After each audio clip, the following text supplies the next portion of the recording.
पटना में हुई एक समीक्षा बैठक ने देश और बिहार के अंदर एक नई बहस को छेड़ दिया है। दरअसल सामान्य वर्ग के बने आयोग सवर्ण आयोग की एक समीक्षा बैठक में सरकार से ये सिफारिश की गई कि सामान्य वर्ग को भी वही सुविधाएं दी जाए जो मुख्यतः रूप से अब तक दलित और पिछड़े वर्गों को मिलती रही हैं। तो इस खबर ने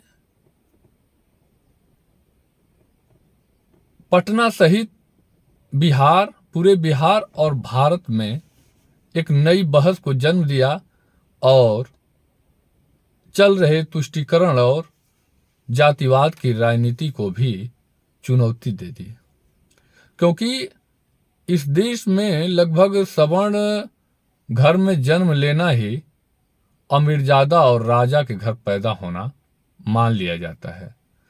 तो यह खबर इस पर भी बहुत बड़ा सवालिया निशान खड़ा करती है, क्योंकि अगर सवर्ण आयोग को यह मानना पड़ रहा है कि अब एक बड़ा वर्ग अगर ये बुनियादी सुविधाएं उसको भी नहीं दी गई तो ये विशेष रूप से बहुत पीछे चला जाएगा। तो इस तरीके से हम काफी समय से हम लोग मांग करते चले आ रहे हैं कि हर प्रदेश में सवर्ण आयोग का गठन होना चाहिए और हो सके तो केंद्र स्तर पर ही सवर्ण आयोग का गठन कर पूरे देश में सवर्णों की स्थिति पर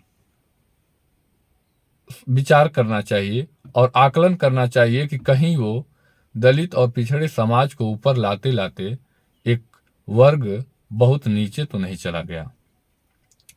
तो ये हमारी राय है कि कम से कम अब उत्तर प्रदेश में भी इस तरह के आयोग को गठित कर एक बड़े वर्ग के सामाजिक स्थिति का आकलन करना ही चाहिए। अब मैं दावे के साथ कह सकता हूं कि इस समय सामान्य वर्ग के 50% लोग गरीबी और जिल्लत की जिंदगी जीने को मजबूर हो गए हैं। तो खैर, बिहार के सवर्ण आयोग का ये कदम बड़ा ही सराहनीय है और बड़ा ही सोचनीय भी है। सोचनीय इसलिए कि एक विशेष वर्ग जो इस देश की आज़ादी सहित जो भी लड़ाई रही हो उसमें विशेष योगदान देता आया हो और आज उसकी स्थिति केवल एक वर्ग को आगे लाने के चक्कर में उसे पीछे ढकेलते ढकेलते इतनी पीछे चली गई कि अब उसे आवास और सरकारी बुनियादी सुविधाओं की जरूरत पड़ने लगी। फिलहाल अभी तक के लिए इतना ही। आगे मिलते हैं किसी अन्य सुझाव पर। धन्यवाद।